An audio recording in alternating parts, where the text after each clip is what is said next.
The bell above the cafe door chimed softly, the kind of delicate sound that usually went unnoticed beneath the hum of espresso machines and murmured conversations. But that morning, it seemed to slice through the air like a whisper from another world. Cafe Rosetta was a modest place, narrow, warm, always smelling faintly of toasted almonds and dark roast. The walls were painted a tired gold that caught the light of the morning sun, and the windows bore the faint ghost of old stickers from a time when the cafe had been new, hopeful and alive. To the regulars, it was a cozy corner of routine. To Lucia Moretti, it was her entire life. At 26, Lucia had mastered the art of blending in. She was the kind of woman people's eyes passed over. Polite smile, quiet voice, always moving, never noticed. She'd been working at Cafe Rosetta for almost 3 years, balancing trays and customers while quietly carrying the weight of 2 worlds on her back. The one she lived in, and the one she'd lost. Her younger brother, Matteo, was in a rehabilitation center on the outskirts of the city, recovering from an accident that had shattered more than bones. Their father, a fisherman from Naples, had died when she was 14. Her mother, a tailor, had followed him a few years later, grief disguised as illness. What Lucia had left was this cafe and a stack of medical bills that didn't care about nostalgia or tears, so she worked. She smiled. She survived. That Tuesday morning began like any other. The hiss of steam, the clatter of cups, the smell of burnt sugar and fresh bread. The regulars came in like clockwork. Mr. Allen with his crossword, the 2 office clerks arguing about football, the young mother who always asked for oat milk but never tipped. And then, at 9:14 a.m., he walked in.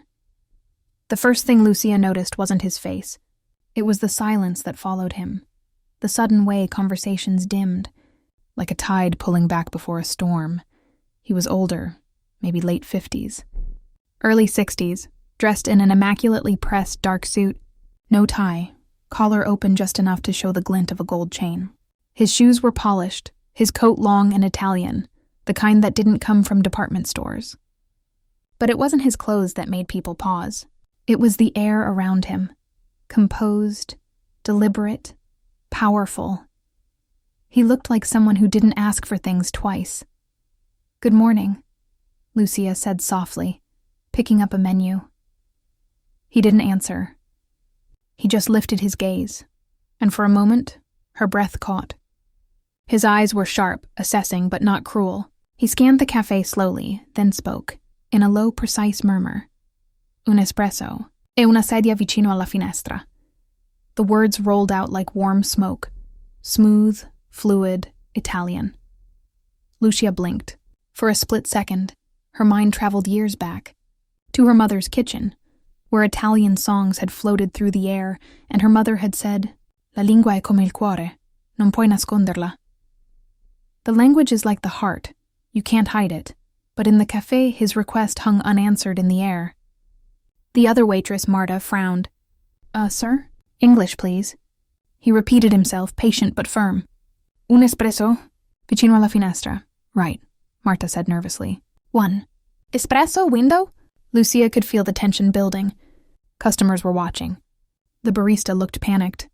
Without thinking, she stepped forward. "Vuole l'espresso alla finestra?"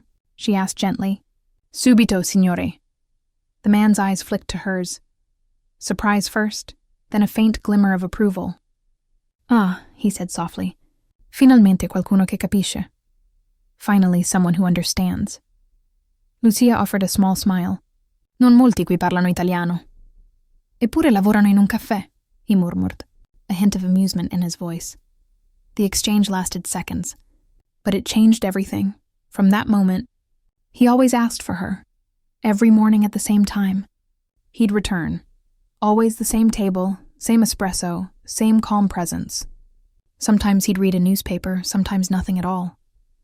When he spoke, it was always in Italian, quiet, elegant, deliberate. The other staff found it unnerving. "Why is he always talking in code?" Marta whispered once. "Like he's in some spy movie." Lucia said nothing. She had learned to listen more than she spoke. Over time, their conversations grew longer. Fragments of stories woven between refills of espresso and the soft clink of silver spoons. He told her about Napoli, about music, about a small cafe by the sea that made the best cannoli in the world, and yet, something about him didn't fit the stories. His hands bore faint scars, the kind that came from more than kitchen work. His eyes carried the kind of silence that followed decisions no good man wanted to make. One afternoon, as she wiped his table, she noticed something unusual. A small ring beside his cup, gold with an engraved lion crest. The same symbol she'd seen once, years ago, in a news photo beside the name Giovanni De Luca. A powerful figure whispered to have ties to the old Italian mafia. Her hand froze. He noticed. He smiled. Non credere a tutto quello che leggi, he said softly. Don't believe everything you read. But his tone wasn't denial. It was almost teasing. From that day, Lucia couldn't decide what frightened her more. The possibility that he was who she thought, or that she was starting to trust him anyway. The next morning, rain drummed softly against the cafe windows, turning the city outside into a watercolor blur. The usual chatter of customers seemed muted under the gray sky. Lucia tied her apron, smoothed her hair, and glanced instinctively toward the corner table. Empty. For the first time in days, he hadn't come. She told herself it didn't matter. He was just another customer, polite, mysterious, and fleeting. But as hours passed, a strange restlessness coiled inside her chest. Every time the bell above the door chimed, her head lifted, half expecting to see the sharp black coat, the measured walk, the quiet nod of acknowledgement. Instead, the door opened to a group of noisy tourists. Then a delivery man. Then nobody at all. By noon, she had convinced herself that it was foolish to care. He'd probably returned to Italy, or wherever people like him disappeared to. But just as she began to wipe down the counter, the door opened again, and the cafe fell silent. He was back, but he wasn't alone. 2 men entered with him, both tall, both in dark suits that didn't belong to the world of office workers or city clerks. Their expressions were carved in stone, their eyes constantly moving, scanning corners, exits, people. Lucia's pulse quickened. She'd seen that kind of vigilance before, in documentaries about men who lived by codes older than the law itself. He sat at his usual table, the other 2 standing a few steps behind, like shadows. Buongiorno, signore, Lucia said softly, trying to sound calm. Buongiorno, Lucia, he replied, his tone the same, smooth, quiet, but with something underneath it now. Attention. Come va oggi? How are you today? I'm fine, she lied. Would you like your usual? He smiled faintly. No, oggi vorrei solo parlare. Today, no. Today, I just want to talk. Lucia nodded, setting her tray aside. Of course. He gestured toward the chair opposite him. Please, sit. Her breath caught. Customers never asked staff to sit. Mr. Colton would have fired her on the spot if he saw. But there was something in the man's tone. Not commanding, not pleading, just absolute. She sat. Do you know why I come here? He asked quietly. Lucia hesitated. For the coffee? He smiled, but his eyes didn't. No, I come because here I can be invisible. In my world, invisibility is a luxury. The rain outside thickened, streaking the glass with silver lines. Your world? She asked carefully. He didn't answer right away. Instead, he took a small packet from his coat. Old, creased, held together by a faded red ribbon. He placed it on the table between them. Open it, he said. Lucia's fingers trembled as she untied the ribbon. Inside were photographs, black and white, slightly yellowed with age. In the first, a younger version of the man stood beside another, smiling, arms around each other, the sea in the background. In the second, the same man lay beside a coffin draped in white flowers. The name on the marble plaque read, Antonio De Luca. Lucia's throat went dry. Your brother? He nodded once. My older brother. He was the better of us. She looked at the last photograph, a young woman, laughing, holding a baby in her arms. Her heart sank as she recognized the same sharp eyes, the same jawline. Your family? Was, he said simply. The 2 men behind him shifted slightly. as if the word itself carried danger. He continued, voice quieter now, each word heavy with memory.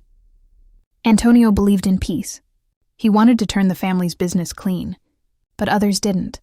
When he refused to traffic guns, they decided peace was bad for profits. Lucia didn't need to ask what happened next. His gaze dropped to the coffee cup before him, untouched.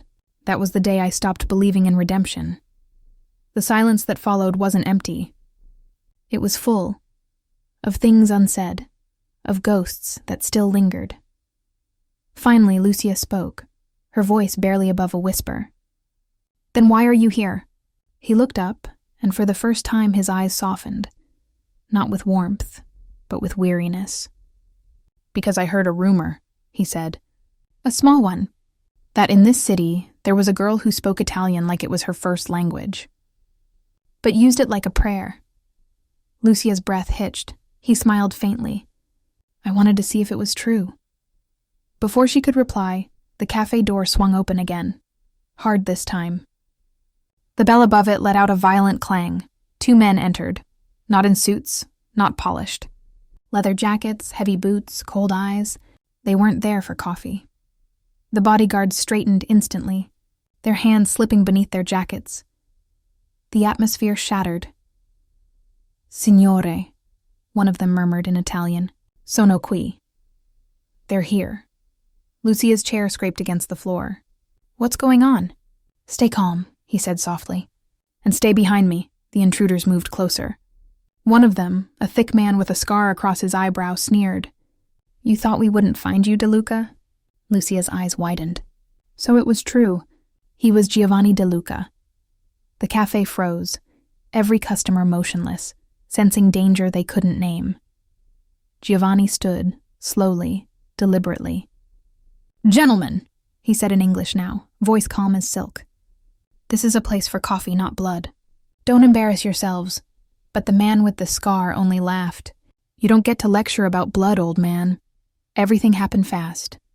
The taller intruder reached into his coat, but before he could draw anything, one of Giovanni's men moved, swift and silent. A brief scuffle, a flash of metal, and then stillness. No one screamed. No one moved. It was over before fear could even begin. Lucia stood frozen, heart pounding. The sound of rain suddenly deafening. Giovanni turned to her, eyes calm again, as if nothing had happened. "I'm sorry you had to see that," he said softly. "Sometimes the past doesn't like to stay buried." Then he reached into his coat and placed a small card on the table. A name, a number, a single word written in Italian. Fiducia, trust. He looked at her, voice low and steady. "Tomorrow at the same time, please." And before she could answer, he was gone. The 2 men flanking him, disappearing into the rain like ghosts returning to the underworld. Lucia stood amid the silence, the card trembling between her fingers. She didn't know if she was terrified or awakened. Lucia didn't sleep that night. Every time she closed her eyes, she saw the rain-slicked street, the flash of metal, the steady calm in Giovanni De Luca's eyes. A man had nearly died in front of her. And yet, all she could think about was the way he'd looked at her when he said, "Tomorrow, same time." By dawn, her mind was a storm of conflict. Part of her wanted to throw the card away, burn it, forget the man and his shadows. The other part, the reckless, curious part, wanted to know why he had chosen her. By morning, the card still sat on her kitchen table, untouched. The word fiducia stared up at her like a dare. When she arrived at Cafe Rosetta, the air was tense. Mr. Colton was already pacing by the register, red-faced and trembling. "Lucia," he hissed the moment she stepped inside. "What happened yesterday?" "The police came asking questions. Who were those people? You think I need gang wars in my cafe?" Lucia froze, clutching her apron. "They didn't." "It was nothing, sir. A misunderstanding." "Misunderstanding?" He jabbed a finger toward her. "That man, that foreigner, he's trouble. If he comes back, you serve him nothing. You hear me?" "Nothing." Lucia nodded mechanically, but her thoughts were elsewhere. At exactly 9:14, the bell above the door chimed. Giovanni walked in. Alone this time. No shadows, no suits, no tension. Just him, the same black coat, the same quiet gravity. Mr. Colton's expression hardened. "Out," he barked. Giovanni paused, then smiled faintly, as if the outburst amused him. A bold tone for a man who sells coffee. Lucia stepped forward quickly. "It's all right, Mr. Colton. I'll handle it." Her boss hesitated, then muttered something under his breath and stormed into the back office. Giovanni turned to her, eyes gleaming with quiet humor. "You handle things very well, Signorina." "I shouldn't," Lucia said softly. "You shouldn't be here. You're putting everyone at risk." He shrugged, sitting at his usual table. "The risk is mine to carry." "Not yours," Lucia crossed her arms. "You're wrong. Yesterday people could have died. And yet," he said calmly, "you're still here." The words hit harder than she expected. She wanted to deny it, but couldn't. He gestured to the seat opposite him. "Sit, please." "I can't keep doing this," she whispered. But she sat anyway. The smell of rain lingered on his coat. His hands rested lightly on the table, calm, steady, hands that had once held power and violence in equal measure. "Tell me," he said quietly. "Do you know what fiducia means?" Lucia nodded. "Trust," he smiled faintly. "It's a simple word, but in my world it's rarer than gold. You can buy loyalty, buy silence, buy fear, but not trust. That's why I came back. Why me?" she asked. "You could have anyone. Translators, lawyers, people who speak your language. I didn't need someone who speaks Italian," he said. "I needed someone who understands meaning. You listen before you answer." "That's unusual." Lucia felt heat rising in her chest, a mix of confusion and curiosity. "You talk like you're still in charge of something." His gaze drifted to the window. Perhaps I never stopped. They sat in silence for a long moment. The cafe's hum returned, faint and distant, like the world had decided to pretend nothing had happened. Finally, Lucia leaned forward. "If you're still involved in that life, whatever it is, I want nothing to do with it." He met her eyes, and for the first time, she saw something unexpected there, sorrow. "Do you believe people can change, Lucia?" "I believe people can pretend," she said. He smiled, not mockingly, but with quiet understanding. "That's fair. But what if the pretending becomes the change?" She didn't answer. He reached into his coat pocket and placed a small folded letter on the table. "I want you to read this. What is it?" "My confession," he said simply. "But not to the police, to my son." Lucia frowned. "Your son?" "Yes, Marco. He lives here in New York. He changed his name, took his mother's. He wants nothing to do with me. I can't blame him." He paused, his voice low, steady. "He thinks I killed his uncle. He's not wrong, but he's not right either." Lucia's heart skipped. The weight of his past hung heavy in the air. "Why are you telling me this?" "Because you speak a language he no longer understands." She stared at him, unsure if she was hearing him right. "You want me to deliver this to him?" He nodded. "Tell him I'm sorry. Tell him I didn't come here for revenge. I came for peace." Lucia hesitated. "Why me?" "You barely know me." His answer was simple. "Because you're the only one who looked at me and didn't see a ghost." The words sank deep, unsettling her. He rose, adjusting his coat. "There's a cafe on Mulberry Street, La Traviata. He owns it. You'll find him there." Lucia swallowed hard, clutching the letter. "And if he refuses?" "Then burn it," Giovanni said softly. "And forget we ever met." He left without another word. Lucia stood for a long time, the letter heavy in her hands. It was small, only a few pages neatly folded, but it felt like it contained the weight of an entire life. That night, she sat by her window, staring at the city lights, the paper still sealed on her table. Part of her wanted to obey, to walk into La Traviata the next morning, find Marco and end this. Another part whispered that this wasn't just about a letter. It was about what happens when the past refuses to die quietly. By morning, she made her choice. She left early, taking the subway across the city. The station smelled of metal and rain. The wind was cold, sharp. As she stepped out into the heart of Little Italy, she spotted the cafe instantly, small, elegant, with the same kind of quiet pride as Cafe Rosetta. The sign above the door read, La Traviata, Estin, 1989. Lucia hesitated, clutching her coat tighter. Through the window, she saw a man about her age, late 20s, dark hair, intense eyes, arranging cups behind the counter. He looked nothing like Giovanni. And yet there was something in his movements, the precision, the stillness, that carried the same echo. She pushed open the door. The bell chimed, soft and familiar. Buongiorno, he said automatically without looking up. Welcome to La Traviata. What can I get you? Lucia's fingers tightened around the envelope. Actually, she said quietly, I came to give you something. He looked up then, and the world seemed to slow.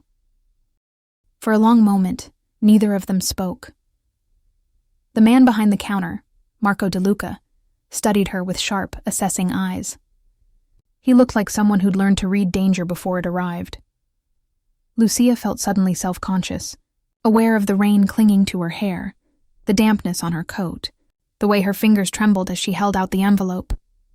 This is for you, she said, voice low. He frowned. From who? She hesitated, searching for the right words.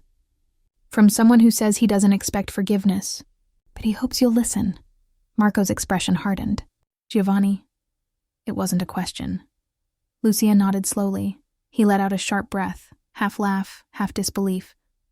He really sent someone this time. Last year it was a priest. Before that, some lawyer with a fake accent. Now a waitress? Lucia's heart skipped.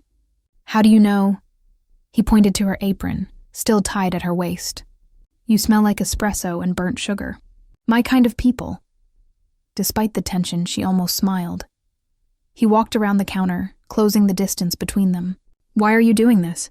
I didn't plan to, she said truthfully. He asked me, and I thought maybe you'd want to hear him out. Marco's jaw clenched. You think I haven't heard enough from him? He's a murderer, Miss Lucia, she said softly. Lucia, he repeated, almost tasting the name. He killed my uncle. My mother's brother. He tore our family apart. Whatever he wrote in there, it's just another lie. He moved to snatch the envelope, but she pulled it back instinctively. Then let him say it. Even lies deserve an ending, he froze. The line struck deeper than she'd intended. For a long second, his eyes softened. Then he turned away. Leave it, he said. If I read it, it's for me, not for him. Lucia nodded, setting the letter gently on the counter. She turned to go, but before she reached the door, his voice stopped her. Why you? He asked. Out of all the people in this city, why would he trust you? Lucia hesitated. Maybe because I listened, he frowned.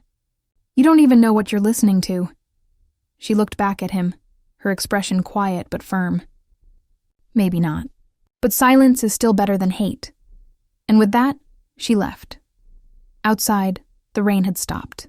The streets gleamed with silver reflections of light. Lucia didn't look back. That night, she dreamt of her mother. Soft voice, gentle hands, whispering words in Italian. Ascoltare e amare, Lucia. To listen is to love. When she woke, her heart ached with something she couldn't name.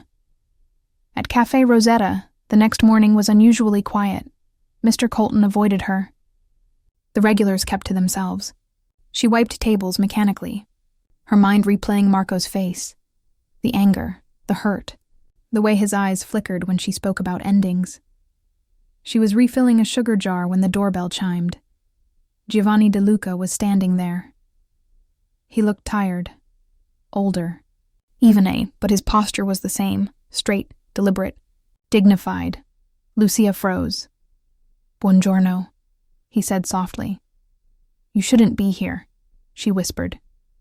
I told you I would trust you, he said, so I'm here to hear the truth. The truth? He nodded. Did he read it? Lucia hesitated. I don't know. I left it there. Giovanni's gaze drifted to the floor. Then that means no. He sat at his usual table. Lucia wanted to tell him to leave, to stop dragging her into this family's storm. But something in his expression silenced her. "May I ask you something?" she said quietly. "Of course.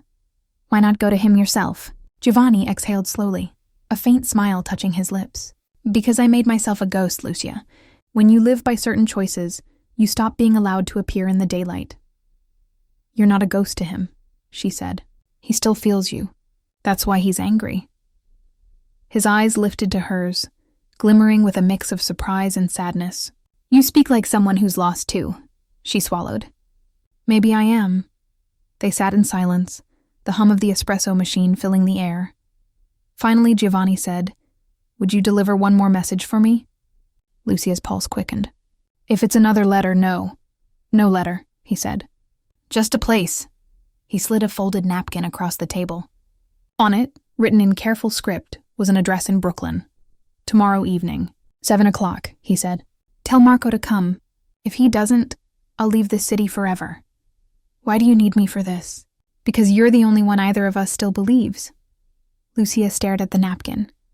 "What if he refuses?" "Then I'll have my answer," Giovanni said quietly. "And you'll never see me again." He stood, adjusted his coat, and left. The bell chimed behind him. Soft as a sigh, that evening, Lucia found herself once again standing outside La Traviata. Marco looked up as she entered, clearly surprised. "You again?" "I told you I wasn't here for him," she said. "But he asked me to give you this." She handed him the napkin. He took it, unfolded it, and read the address. His face hardened immediately. "What is this?" "He wants to meet," Lucia said softly. "Tomorrow, 7. He said if you don't come, he'll leave." Marco laughed bitterly. "Leave? He doesn't know how." "People like him never leave. They just change the rules." "He sounded sincere," she said quietly. "Men like him are trained to sound sincere." Lucia hesitated. Maybe this time he's not pretending. He looked at her for a long moment, then shook his head. "You don't understand. My uncle was my father's brother. They grew up together. Then one day, Giovanni decided the family business needed cleaning. My uncle disagreed, so Giovanni cleaned him too." The words were like broken glass, jagged, cutting. Lucia's chest tightened. "He said it wasn't like that." "Of course he did." Marco folded the napkin and slipped it into his pocket. "I'll think about it. But don't expect a miracle." "That's all I ask," she said. As she turned to leave, he called out, "Lucia." She stopped. "If I do go, and this is some kind of setup, I want you to remember that you tried to do the right thing, even if it gets ugly." Lucia nodded slowly. "I've lived with ugly. I can handle it." Outside, the air was heavy with the smell of coming rain. She didn't know if she'd done the right thing. All she knew was that something was moving now. Something that had been frozen for years. And in the quiet streets of New York, as the first drops of rain began to fall, 2 lives set on opposite sides of forgiveness were about to collide. The next evening, Lucia couldn't focus on anything. She burned 2 espressos, forgot a customer's change, and accidentally poured milk into black coffee. Even Mr. Colton noticed. "You sick or something, Moretti?" he muttered, rubbing his temples. "If you're bringing me another mess like last week, I swear I'm fine," she lied. But she wasn't. Her mind kept circling back to the same thought. What if Marco goes? What if he doesn't? By the time she closed the cafe, the sky was already dark, the air thick with late summer humidity. She told herself she wouldn't go near the meeting place. It wasn't her business. She was just the messenger, and yet her feet betrayed her. At 6:55 p.m., she found herself standing at the corner of Piermont Street and 9th, outside a small abandoned warehouse that overlooked the East River. The building was old. Rusted gates, cracked windows, graffiti half-eaten by time. She stayed across the street. Hidden behind a lamppost, a black car was parked nearby. Inside, she could barely make out Giovanni's silhouette. Still, composed, patient. A cigarette glowed faintly between his fingers. Minutes ticked by, 5. Nothing. 7:10. Still no sign of Marco. Lucia's chest tightened. Maybe he's not coming. But then, a figure appeared at the end of the street, walking fast, head down, coat collar pulled up against the wind. Even from a distance, she recognized the sharp movements. Marco. He stopped a few paces from the car. Giovanni stepped out, his movements slow, deliberate. The two men faced each other under the flickering streetlight, the father and the son, separated by years of silence and blood. Lucia couldn't hear their words, only see the gestures. Giovanni raised his hand slightly, not in command, but greeting. Marco didn't move. His shoulders were tense, his stance defensive. Then Giovanni reached inside his coat, and Lucia's heart leapt into her throat. Marco flinched, hand going to his side, but Giovanni only pulled out a small black envelope. He held it out. Marco hesitated, then stepped forward and snatched it. He said something, sharp, angry, then turned to leave. Giovanni didn't stop him. He just watched, the envelope still half open in Marco's hand, the rain beginning to fall in soft silver lines. Lucia couldn't stay hidden anymore. She crossed the street slowly, her heart pounding. Giovanni didn't look surprised to see her. "You came," he said quietly. "I couldn't stay away," she admitted. He nodded toward the departing figure. "At least he came too." "That's something? What did you give him?" Giovanni exhaled. "Proof." "Proof?" He reached into his coat again and pulled out another envelope, identical to the one Marco held. He opened it and handed her a photograph. It was old, a warehouse interior, men in suits, crates stacked high. In the center stood two men, Giovanni and another man she recognized from the earlier photograph, Antonio De Luca. They were negotiating with the Rossi family, Giovanni said. Antonio wanted to stop. He wanted peace. But the Rossis? They wanted control. That night, they ambushed us. He pointed at the corner of the photo. A third figure, barely visible, aiming a gun from the shadows. "That man killed Antonio," he said softly. "And I killed him." Lucia stared.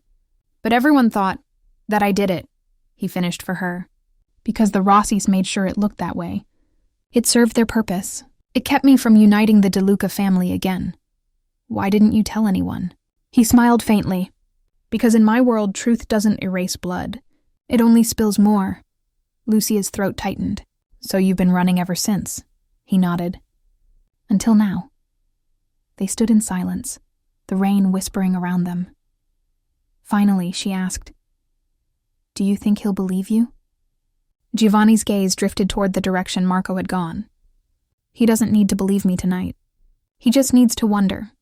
Lucia didn't know what to say. The man beside her, the one she'd once thought of as dangerous, unknowable, now looked like someone quietly carrying the weight of every wrong choice he'd ever made. "You said you wanted peace," she murmured. "Do you think this is it?" He smiled, but it was small and tired. "Peace is a luxury, Lucia. I'd settle for forgiveness." Then he looked at her, really looked at her, and for the first time his eyes softened. Not the cold blue of power, but the quiet gray of regret. "Thank you for listening."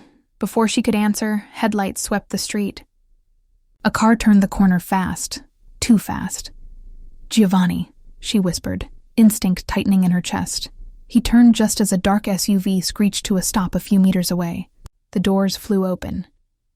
Lucia barely had time to scream before the gunfire erupted. The world exploded into chaos.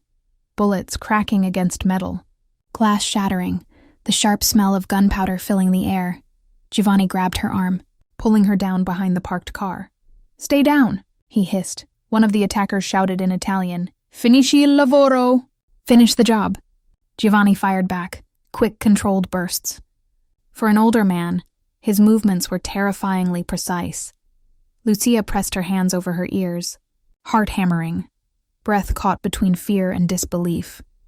When the noise finally stopped, the street was silent again except for the hiss of rain on metal. Giovanni stood slowly, smoke curling from the barrel of his gun. One of the men lay motionless near the SUV. The others had fled. He holstered the weapon, breathing heavily. Lucia's voice trembled. Who were they? Ross's, he said. They must have followed him. They wanted to make sure I never spoke to my son. He turned to her, his voice steady but urgent. You need to leave, Lucia.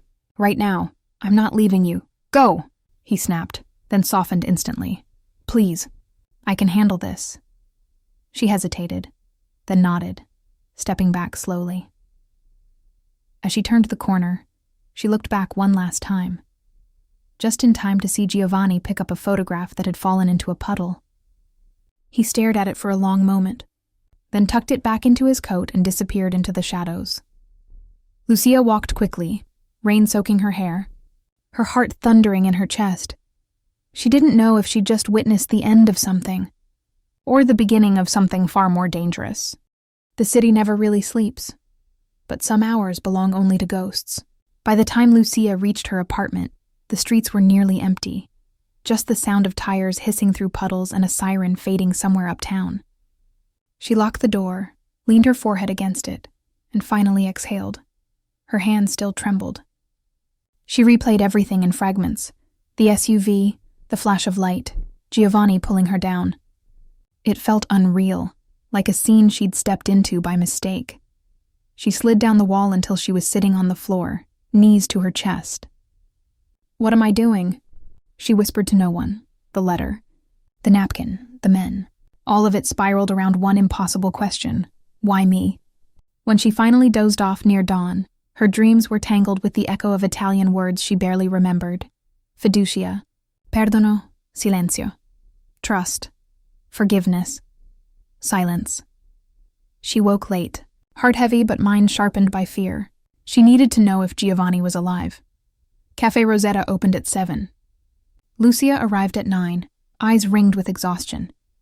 The familiar hiss of the espresso machine should have calmed her. Instead, it sounded like static.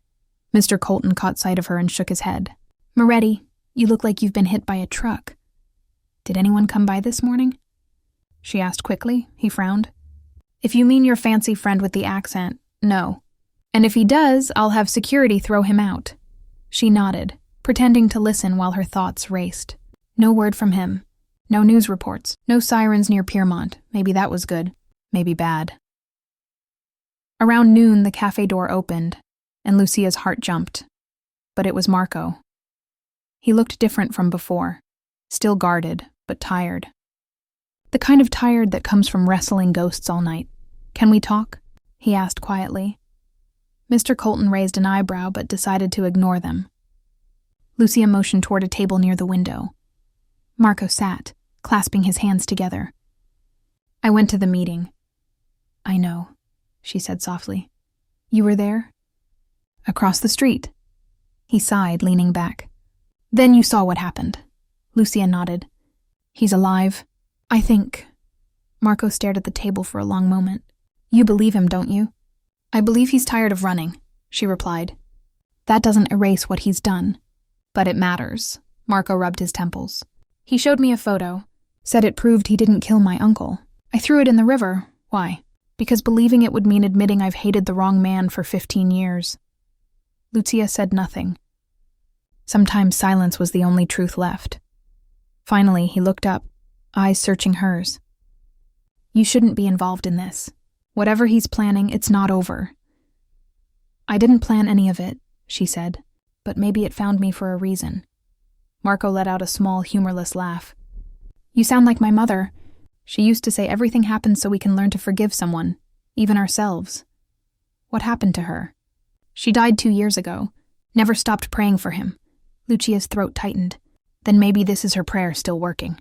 He shook his head. You don't know him like I do. He's a strategist. Every word, every gesture, it's all part of a game. Maybe, Lucia said. But even chess ends when the king lays down his crown. He looked at her for a long moment. You really believe people can change? She hesitated. I have to. Otherwise, all the pain we live through means nothing. Before he could answer, her phone buzzed. Unknown number. She frowned and answered. A deep, steady voice came through the line. Lucia Moretti? Yes. This is Detective Alvarez, NYPD. You're listed as a witness in an incident near Piermont Street last night. We need you to come in for a statement. Her stomach dropped. Is anyone hurt? The detective paused. One fatality, one missing person. We'll explain in person. The call ended.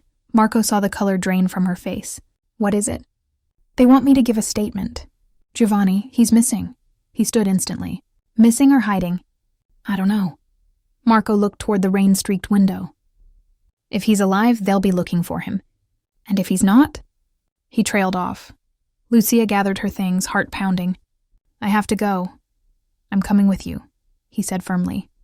Marco, don't argue. If my father's name is involved, I'm already part of it. The police station smelled of wet paper and burnt coffee. Detective Alvarez was middle-aged, clean-cut, the kind of man whose eyes missed nothing. He listened quietly as Lucia described what she saw. The car, the gunfire, the men running away. You're sure it was Giovanni De Luca? He asked. Yes. And he saved your life? Lucia hesitated. He pulled me out of the way. Alvarez nodded slowly. We found 3 shells and 2 sets of footprints heading toward the river. No body, no blood trail either. Marco stiffened. So he's alive. The detective studied him. You're his son. Marco nodded once. Alvarez sighed. Then I'll give you this much. Your father's name still sits on 6 sealed indictments. But if what the witnesses say is true, someone else wanted him dead first. You both need to be careful. He handed Lucia a business card. If he contacts you again, call me. Don't try to play hero. Outside, the afternoon light was fading, turning the sky a dull amber. Lucia and Marco stood in silence near the station steps. Finally, she said, he's alive. I can feel it. Marco looked at her. If he is, he'll reach out. He always does. Then what? Then I'll decide whether I'm ready to listen. That night, Lucia sat by her window again, the detective's card on the table beside her. The city lights shimmered across the river like restless ghosts. She thought about Giovanni's calm voice, his quiet sadness, his strange faith in her. And she thought of Marco, torn between rage and longing, for reasons she couldn't name. She whispered a prayer into the dark. Please let them both find peace.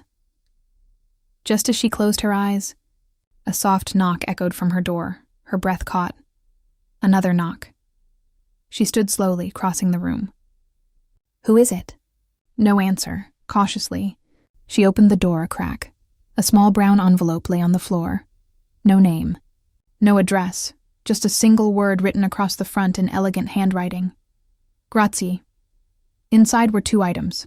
A key with a brass tag reading Room 203, Hotel Regina, and a folded piece of paper, on it 3 words, Domani. Alla Nova, tomorrow, at 9. Lucia closed the door, her heart pounding again. She didn't know whether to be afraid or relieved, but she knew one thing for certain. The story wasn't over yet. Lucia hardly slept. The envelope sat on her bedside table like a heartbeat she could hear, but not silence. Room 203, Hotel Regina. Tomorrow at 9. She turned the words over in her mind until dawn blurred the city into gray. By 8:30, she was standing outside the hotel, umbrella trembling in the drizzle. The Regina wasn't a luxury palace, but it wasn't shabby either. Faded velvet curtains, a lobby that smelled faintly of citrus polish and dust. The clerk, a bored young man with wire-rim glasses, looked up when she entered. Can I help you, miss? I'm meeting someone. Room 203. He nodded without question, slid a visitor pass across the counter. Elevators to your left. As the lift groaned upward, Lucia's pulse raced. Every part of her brain screamed, don't do this. Yet something deeper whispered, you need to know. The corridor was quiet, except for the hum of an ice machine. She stopped at 203, took a breath, and knocked. The door opened almost immediately. Giovanni stood there. He looked older than before. A day's stubble, a bandage near his temple, a faint stiffness in his shoulder, but his eyes were alive, steady, clear. You're hurt, she said softly. I've been worse, he replied, stepping aside. Come in. The room smelled of rain and antiseptic.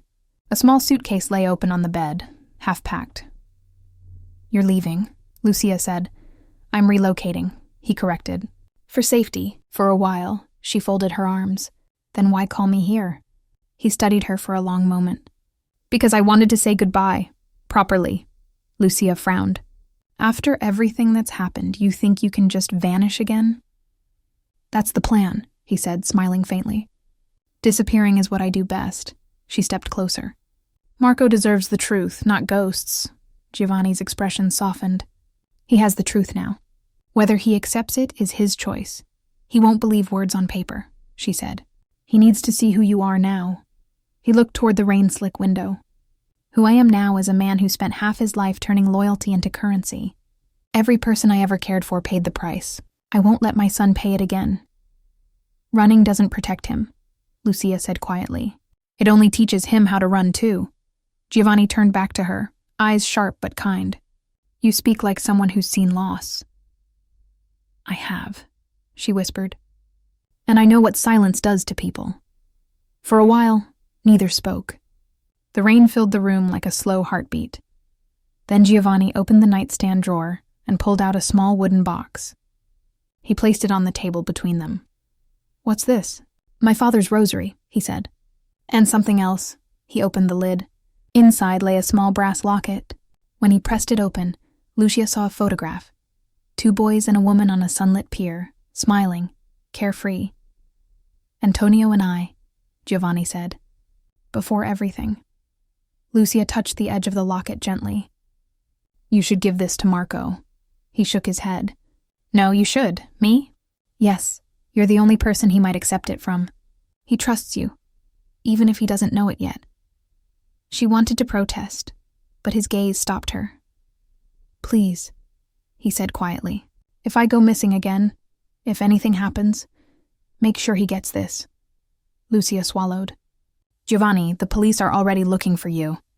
If you stay, they'll find a dead man on paper, he interrupted softly. And that's fine with me.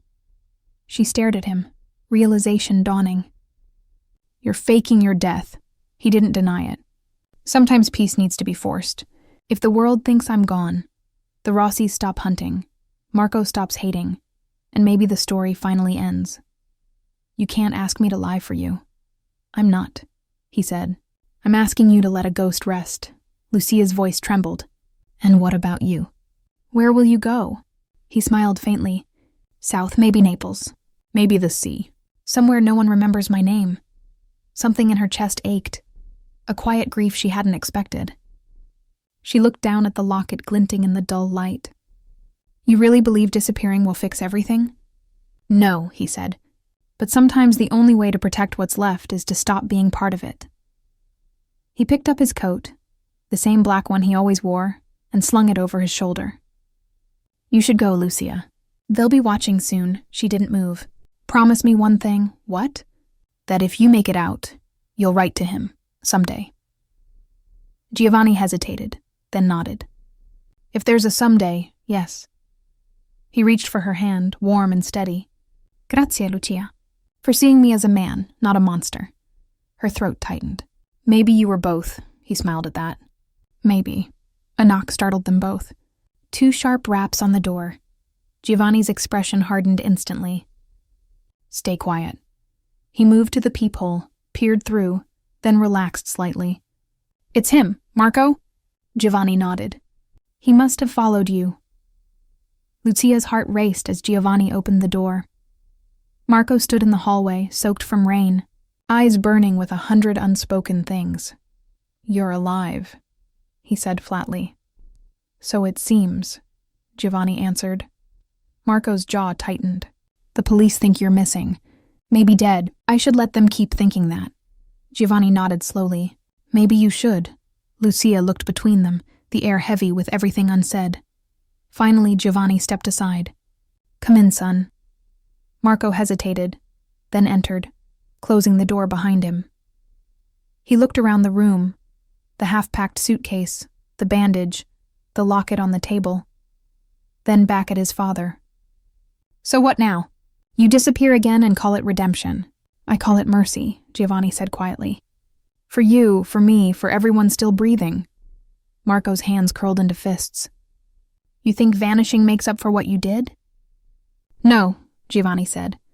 But staying would only repeat it. Lucia could feel the tension coiling like a wire between them. She stepped forward. Maybe forgiveness doesn't mean forgetting. Maybe it just means stopping the war. Marco looked at her, then at his father. The anger in his face flickered. Not gone, just tired. Giovanni reached for the locket. This was your uncle's once. He wanted peace too. Maybe you can finish what he started. Marco stared at the locket, then at Giovanni's trembling hand. For a heartbeat, the distance between them disappeared. He took it. Giovanni exhaled, almost smiling. That's all I needed. Then, faintly, from outside, came the distant wail of sirens. Giovanni looked toward the window, calm again. Time's up, he turned to Lucia. Whatever happens, remember. Silence keeps no one safe forever. Tell the truth when the time comes.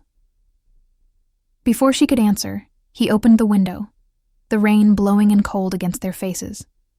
Giovanni, Lucia gasped, but he only smiled once more, eyes soft, voice steady. Addio, Lucia. And then he was gone, out into the rain and the blur of city light, leaving behind only the open window, the echo of sirens, and the faint scent of coffee and gunpowder that somehow still clung to him. Marco stared after him, the locket clutched tight in his hand. He'll never stop running, he murmured. Lucia looked out into the storm. Maybe this time he's running toward something. The room felt hollow after he left, like his presence had been a weight holding everything together, and now gravity itself had shifted. The rain outside had softened, tapping gently against the window pane as if mocking the silence he'd left behind. Lucia stood still, staring at the open window. The curtains fluttered in the cold air, carrying the faint scent of rain and tobacco. Giovanni De Luca was gone, again, but this time felt different. Marco broke the silence first. He's not coming back, Lucia turned slowly. You don't know that. He laughed bitterly. I've known it since I was 10. He always leaves before anyone can throw him out. Maybe he left so you wouldn't have to, she said quietly. He looked at her, not angry, not cold, just empty. You talk like you understand him. You don't, Lucia met his gaze steadily. I don't have to understand him to see what he wanted. He wasn't running away this time, Marco. He was freeing you.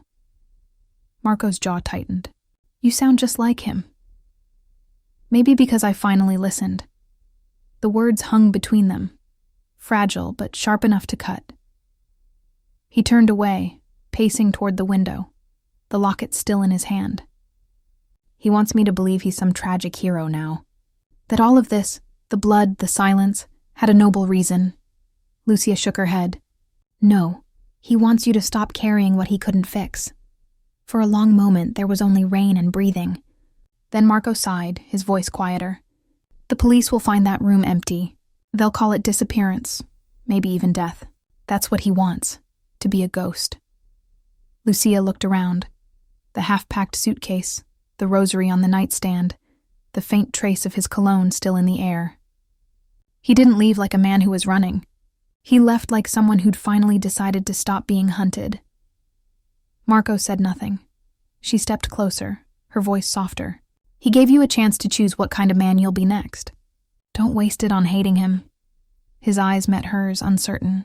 You make it sound easy. It isn't, she said. But it's possible. The next morning the news broke.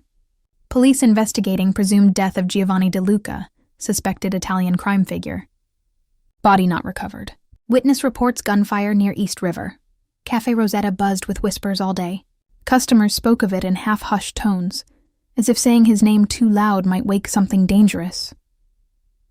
Lucia kept her head down, pouring coffee after coffee, her body moving automatically while her mind drifted elsewhere.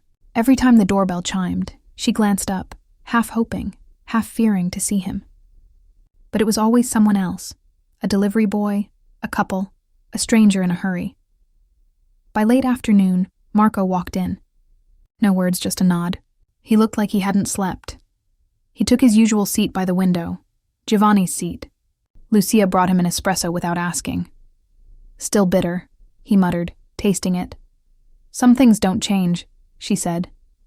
He gave a faint smile, the first she'd seen from him. You really think he's gone? Lucia looked out the window at the rain starting again, softer this time. I think he finally got what he wanted. Peace? She nodded. Or the closest thing to it. Marco stared at the steam rising from his cup. You know, when I was a kid, I thought the mafia was just stories. My father was always traveling. But when he came home, he'd bring me these toy cars. Little gifts from Italy. My mom used to say, he's a good man in a bad world. I didn't understand what she meant until I saw how the world changed him. Lucia listened quietly. He continued, voice low. I built this café, La Traviata, to do something normal. To prove I wasn't him. And now all I can think about is how much of him is still in me. Lucia reached across the table, resting her hand lightly on his. Maybe that's not a bad thing. You got his strength, not his sins. He looked up, eyes softening. And you? Why do you care so much? She smiled faintly. Because sometimes people show up in your life not to stay, but to change how you see everything. He studied her for a moment, then nodded slowly. You sound like someone who's lost something too. I have, she said. But maybe that's why I can recognize people who are trying to find their way back. For a while, they just sat there. Two strangers connected by the echo of a man who no longer existed on paper. When he finally stood to leave, he reached into his pocket and placed the locket on the table. You keep it. If he's still alive, he'll come back for it. If not, you'll know what to do, Marco. He smiled faintly. Call it faith. Or foolishness. Then he walked out, leaving the faint scent of espresso and rain behind him. Days turned into weeks. The cafe returned to its rhythm, though something invisible had shifted. Lucia caught herself glancing at the door less often now, but when she wiped the tables or refilled cups, she sometimes felt the ghost of a presence, a quiet nod, a low murmur in Italian she couldn't quite catch. Sometimes at closing time, she would set an extra cup of espresso on Giovanni's old table. Just in case. On the first cold night of October, as she was locking up, she saw something odd. A black envelope slipped under the door. Her heart stumbled. She picked it up carefully. No name, no stamp. Just a single symbol embossed on the flap, a lion crest. Her breath caught. She opened it slowly. Inside was a single piece of paper, folded once. Napoli. Via del Porto, 17. Se vuoi sapere la verità, vieni sola. Naples. Port Street 17. If you want the truth, come alone. No signature. But she didn't need one. Lucia sat down hard, the letter trembling in her hands. The sound of the rain outside returned, steady and endless, as if the city itself was holding its breath. Napoli, she whispered. She looked at the empty table by the window, the same one where it had all begun, and knew, deep down, that this story wasn't done with her yet. Naples smelled like the sea and old stories. Lucia stepped off the train and into a city that pulsed with life, mopeds buzzing through narrow streets, vendors shouting over baskets of oranges, the air thick with espresso and salt. It was beautiful and chaotic, like every memory her mother had ever painted in words. She hadn't told anyone she was coming. Not Marco, not the police, not even Mr. Colton. The letter had said come alone, and she knew Giovanni well enough now to take the warning seriously. She carried only a small suitcase, the locket around her neck, and the quiet weight of unfinished truths. The address, Via del Porto. 17 led her toward the docks, where the streets narrowed into cobblestone alleys. Laundry fluttered above her like pale flags of surrender. She passed old men playing cards, women sweeping steps, and children chasing stray cats. The closer she got to the harbor, the quieter it became. Finally, she found it. A faded blue door set into a stone wall, marked with the number 17. A small brass plaque read simply, Casa del Mare. Lucia hesitated, then knocked. No answer. She tried again, louder this time. Giovanni? Still nothing. Then faintly from inside, Chia. Her heart jumped. Lucia Moretti. There was a pause. Then the door opened, just enough for her to see a pair of wary eyes. Not Giovanni's, but an older woman's. Her hair was silver. her face weathered by time but kind. "You are Lucia," the woman said in accented English. "He said you might come." Lucia blinked. "He? Giovanni?" The woman nodded once. "Come." Inside, the small house smelled of salt and lemon oil. Old photographs lined the walls, the kind that faded into sepia but still carried warmth. "Where is he?" Lucia asked softly. The woman motioned toward a small courtyard in the back. "You should see for yourself." Lucia stepped outside. The courtyard overlooked the sea, waves breaking against dark rocks, the horizon a blur of light. And there, sitting at a weathered table with a half-empty cup of espresso, was Giovanni De Luca. He looked thinner, older, but alive. "Buongiorno, Lucia," he said without turning. "You're far from home." She stood frozen, a rush of emotions choking her words. "You're alive," he smiled faintly. "That makes two of us." She took a shaky step forward. "You sent me that letter. Why?" He finally looked at her, eyes calm but shadowed. "Because you deserve the truth, not the stories others will write." She sat across from him, her heart still pounding. "You let everyone think you were dead," he nodded. "It was the only way to end it. The Rossis stopped looking, the police closed their case, and Marco—" He paused, his voice softening. "Marco can finally live without my shadow." Lucia searched his face. "You should have told him. He thinks you died running." Giovanni's gaze drifted toward the sea. "Maybe that's easier to forgive." She shook her head. "He deserves more than lies. And you?" he asked quietly. "What do you deserve, Lucia?" She looked at him for a long moment. "An ending that makes sense." He smiled sadly. "Then you came to the wrong city." They sat in silence for a while, the sound of waves filling the air. Finally, Lucia asked, "Who was the woman at the door?" "Her name is Rosa," he said. "She was my mother's sister, the last person in this world who still calls me by my real name, Giovanni Moretti." Lucia blinked. "Moretti?" He nodded slowly. "Yes, De Luca was my father's name. But when I left Italy, I used my mother's surname, same as yours." Lucia froze. "Wait, what are you saying?" Giovanni looked directly at her. "Our families were connected once. My mother's brother was your grandfather, Carlo Moretti." She stared at him, the world tilting. "That's impossible." He shook his head. "It's true. Your mother and I were cousins, Lucia." Her breath caught. "That means—" "Yes," he said softly. "We share blood." She sank back in her chair, struggling to process the revelation. "All this time? And you never told me?" "I didn't know until after I met you," he said. "When you mentioned your mother's name, Elena Moretti, I started digging. When I found the records, I understood why fate brought you into that cafe." Lucia pressed her palms against her eyes, tears stinging. "You could have said something." "I couldn't," he said gently. "If I had, you might have felt obliged to help me, and I couldn't let that happen. You needed to choose for yourself." She lowered her hand slowly. "And now you know why I trusted you," Giovanni said quietly. "Not because of what you did, but because of who you are." Lucia's chest tightened. "So all of this, the letters, the meeting, the locket, it wasn't just chance." "No," he said. "It was legacy." She looked at him, eyes shimmering with anger and sadness. "You talk about legacy like it's something noble, but all I see is pain passed down like inheritance." Giovanni didn't flinch. "Maybe you're right. That's why I brought you here, to break it." "To break what?" He gestured toward the horizon. "The silence, the lies, everything the De Lucas and Morettis built on blood and pride." Lucia's voice trembled. "How?"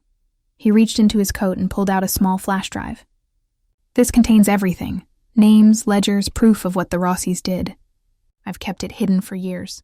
You're the only person I trust to give it to the authorities." Lucia's eyes widened. "You want me to expose them?" He nodded. "If you don't, they'll keep rebuilding. This city will never be free." She hesitated, the weight of the decision pressing down on her. "If I do this, you'll never be able to come back." Giovanni smiled faintly. "I never planned to." She looked at the flash drive in her hand, small, cold, heavier than it looked. Then she met his gaze. "You're asking me to finish your story." He shook his head. "No, Lucia. I'm asking you to start ours." The sea roared below them, as if echoing his words. For the first time, Lucia felt something shift. Not fear, not confusion, but clarity. She closed her fingers around the flash drive. "Then I'll do it." Giovanni nodded, his expression calm, almost peaceful. "Good. Because once the truth is spoken, no one can silence it again." Lucia looked at him one last time. "Goodbye, Giovanni." He smiled gently. "Addio, nipote," and this time the goodbye felt real. The train from Naples to Rome cut through a landscape washed in silver light. Lucia sat by the window, the flash drive in her pocket feeling heavier with every mile. Giovanni's words echoed in her head. Once the truth is spoken, no one can silence it again. By the time she landed back in New York, her nerves were a tangled knot. The city looked the same, but she wasn't. The girl who had once served coffee to strangers was gone. In her place stood a woman holding a secret that could burn empires. At Café Rosetta, everything had returned to routine. Mr. Colton grumbled about rent. The regulars read newspapers that still printed half-truths. Lucia stood behind the counter, lost in thought, when the bell above the door chimed. Marco. He looked different, more grounded, yet cautious. "You disappeared," he said. "So did you," she replied softly. He sat at the same table as always, his father's table. "Where did you go?" "Naples." His eyes widened. "He's alive." Lucia hesitated, then nodded. "Yes," Marco exhaled, leaning back. "Of course he is. He never dies. He just changes names. He's done running," she said. "He asked me to end it." "End what?" "The cycle, the lies. He gave me proof. Everything the Rossis did, every deal, every name." Marco stared at her, stunned. "He trusts you with that?" "He said I was the only one who could give it to the right people." He rubbed a hand over his face. "Do you have any idea what that means? Those files could destroy families, not just criminals, politicians too." "I know. And if you hand it over, they'll come for you." Lucia's gaze was steady. "Then they'll finally know who they're coming for." That night, she went home and opened her laptop. The flash drive's small light flickered like a pulse. Folders filled the screen, decades of ledgers, coded notes, bank transfers, even scanned letters bearing the lion crest. She hesitated, finger hovering over upload.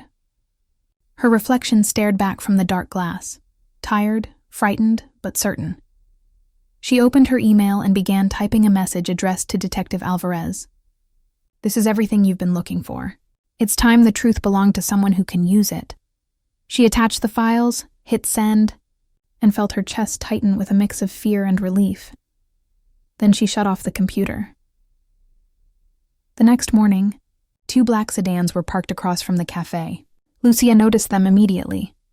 The men inside pretended to read newspapers, but their eyes flicked up every few seconds. She pretended not to see. She brewed coffee, took orders, smiled, but her hands shook slightly as she set cups down.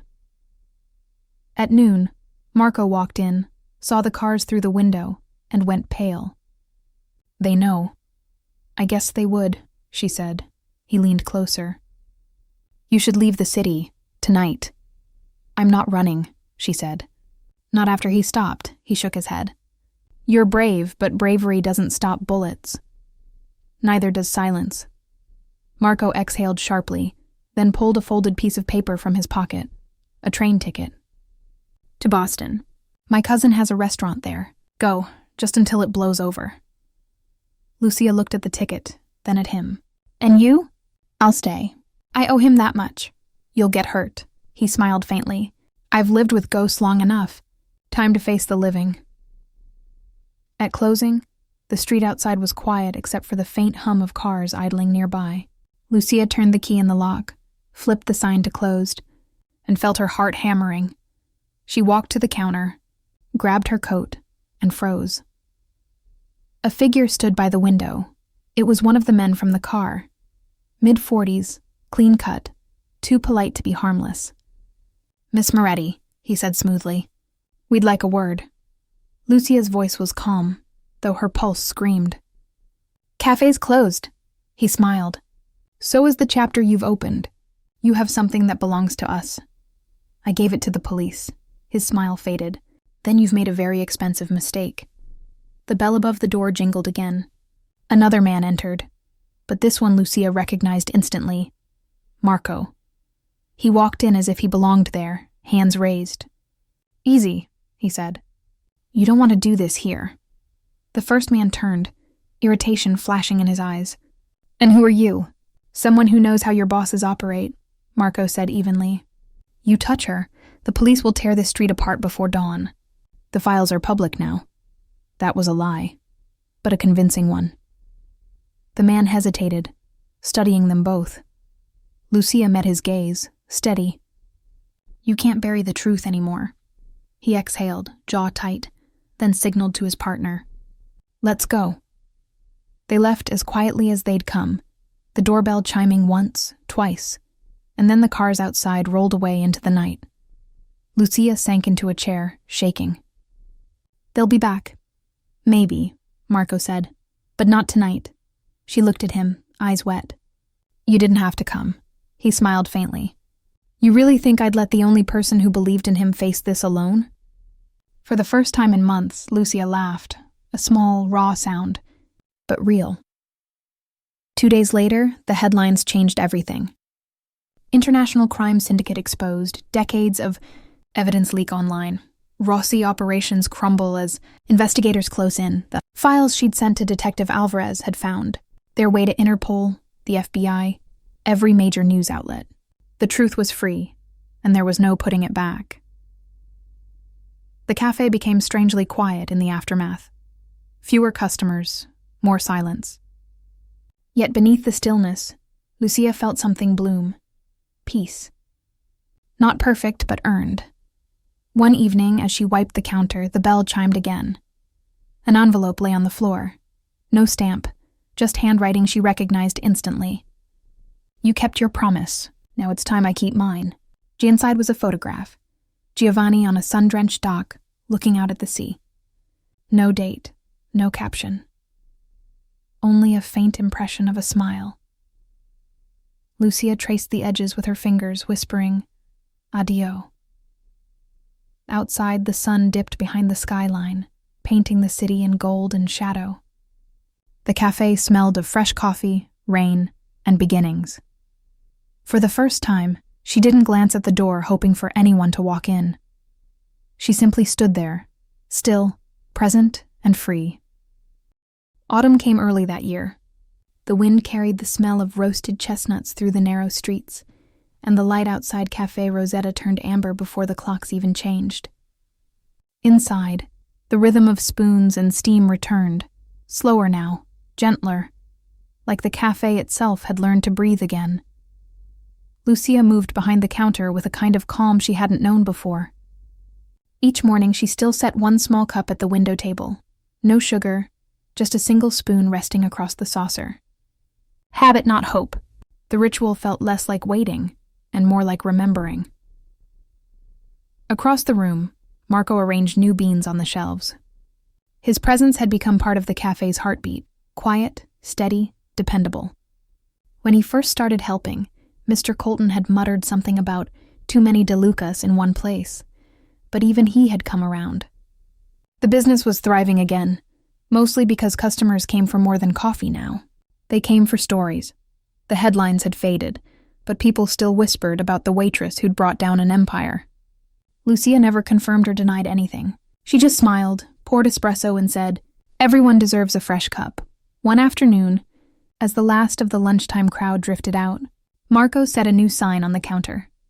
Café Rosetta, Nuova Gestione. Lucia Moretti and Marco De Luca. Lucia laughed softly. "You didn't even ask me." "You'd have said yes," he replied. She raised an eyebrow. "Confident," he shrugged. "Call it faith. You're better at the coffee. I'm better at the numbers. It works?" "It does," she admitted.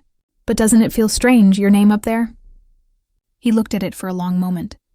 "It feels like starting over. That's all I want." They shared a quiet smile, one built not on romance, not yet, but on trust carefully earned. As winter crept in, life found its new rhythm. Mr. Colton finally retired, muttering about kids and their miracles. Lucia bought him a watch engraved with "Per tutto ciò che hai fatto," for everything you've done.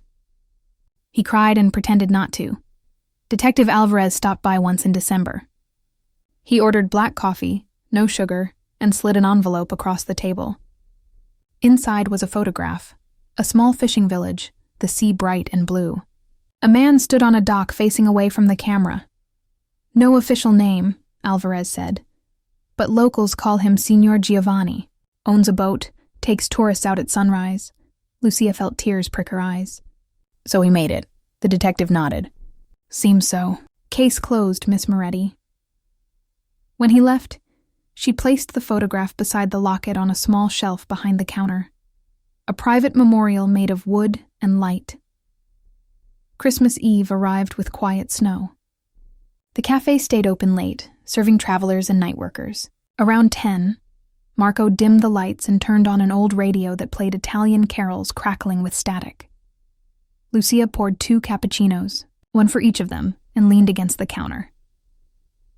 You ever think about going to Naples? Marco asked. Sometimes, she said, but I think the story's finished there. He nodded. Then maybe this is where the next one starts. Lucia smiled, watching snow collect outside the window. Maybe.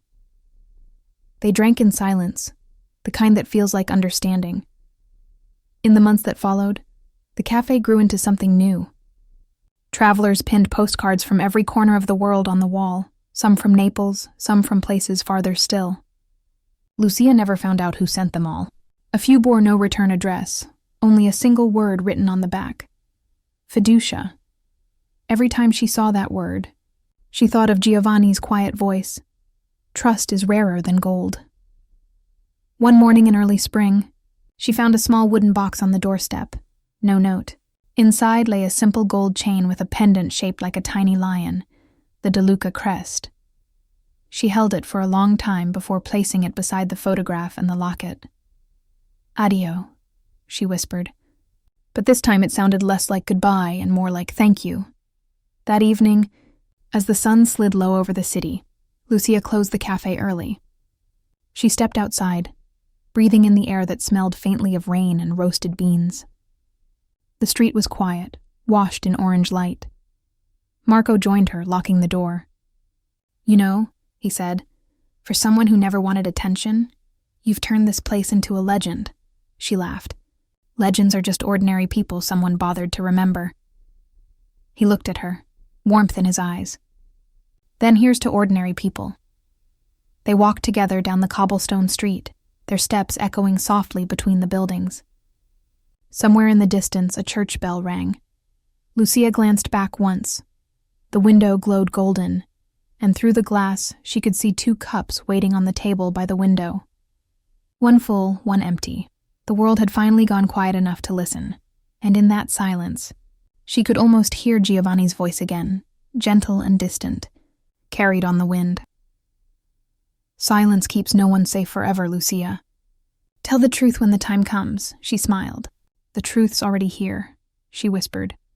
Then she turned away from the cafe, toward the sound of life, the promise of morning, and the faint taste of coffee on her tongue. Years slipped by like pages in a book already written. The world moved on. Headlines faded. Faces changed. But Cafe Rosetta remained. Every morning, the bell above the door still chimed its soft metallic note. The espresso machine still hissed its steady rhythm, and sunlight still spilled across the same wooden table by the window. Only now, people came from far beyond the neighborhood. Tourists, journalists, even students of language. They'd heard about the cafe where truth was spoken over coffee.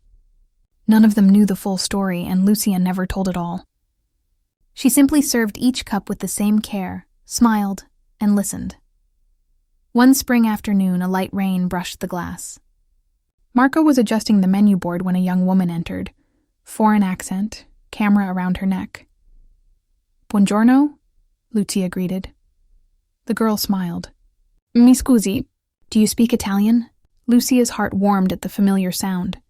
Sì, certo, the girl beamed. Then maybe you can help me. I'm tracing family stories. My grandfather used to talk about a man named Giovanni De Luca. He said Giovanni once saved his life. Do you know the name? Lucia felt the moment catch in her chest. She glanced toward the old photo wall where the lion-crested pendant hung beside the locket. "I might," she said gently. "Sit. Tell me what you've heard." The girl sat, eyes bright with curiosity. Outside, thunder rolled softly over the river. As she listened, Lucia realized something subtle. The details had already become legend. In the girl's telling, Giovanni wasn't a criminal or a ghost. He was a man who had chosen peace over power. Time had sanded away the rough edges, leaving only the story's heart. When the girl finished, Lucia poured her a cup and said, "Then raise your glass to him, and to everyone who learns to start over." The girl lifted the cup, smiling. "To starting over." That evening, after closing, Lucia and Marco sat together at the window table. The city hummed quietly beyond the rain-damp glass. "You didn't tell her the truth," Marco said. Lucia shrugged. "I told her a truth. Sometimes that's enough." He nodded. He'd like that. They watched people hurry past outside, umbrellas blooming like dark flowers. The cafe lights reflected in the puddles, shimmering gold. After a while, Marco said, "You ever think he'll come back?" Lucia smiled faintly. "He already has. Every time someone speaks his name without fear." Marco leaned back, considering that. "You sound like a poet." "I'm just a waitress who listens," she replied. "Same thing," he said. They laughed quietly. The sound filled the little room with warmth. When Marco left for the night, Lucia stayed behind to wipe the tables. The cafe was silent except for the soft hum of the refrigerator and the distant hiss of rain. She moved through the room slowly, her fingers tracing the worn wood of the counter, the polished brass of the coffee machine, the photograph on the wall. Then she paused at Giovanni's table. For years she had left one cup there each night, but tonight she hesitated. The ritual had become comfort, yet something in her heart said it was time. She set the cup down empty. No coffee, no spoon, just stillness. The world outside glowed with city lights reflected in puddles. She whispered, "Grazie." Barely audible, but the words seemed to settle into the air like dust catching sunlight. The next morning dawned clear and bright, the first truly warm day of spring.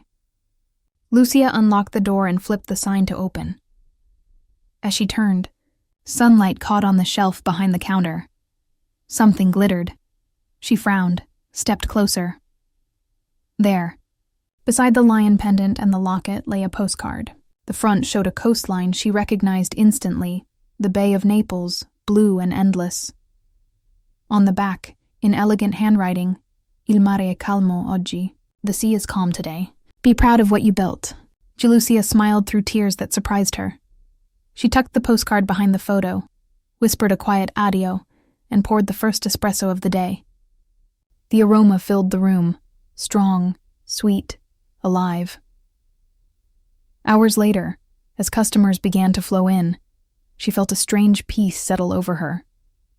The cafe buzzed with the sound of cups clinking, people laughing, someone playing a guitar outside, and for a fleeting second, just as the sunlight touched the table by the window, Lucia could almost see him there, the faint outline of a man in a dark coat, half smiling, eyes soft with gratitude. She didn't blink. She just let the vision stay until it faded with the light. "Buongiorno," she whispered to the empty seat. "Espresso come sempre." The silence that answered felt warm. Lucia turned back to the counter, the bell above the door chiming as new customers entered. Life kept moving, simple and beautiful. That night, when she closed up for the last time before the cafe's annual renovation, she locked the door and looked up at the sign glowing under the lamplight, Caffè Rosetta, Nuova Gestione, Lucia Moretti and Marco De Luca. She touched the glass, smiled and whispered, "Fiducia." Trust. The same word that had once started everything. As she walked away, the sound of the rain returned, soft, rhythmic, familiar. And somewhere between the echo of her footsteps and the distant crash of waves, a man's voice seemed to carry through the night. "La lingua è come il cuore, non puoi nasconderla." The language is like the heart, you can't hide it. Lucia looked up toward the sky, breathing in the scent of the city, of coffee, of stories that never truly end. Then she whispered one last time, for him, for herself, for all of it. And I never will. And the light from the cafe windows faded gently into the night,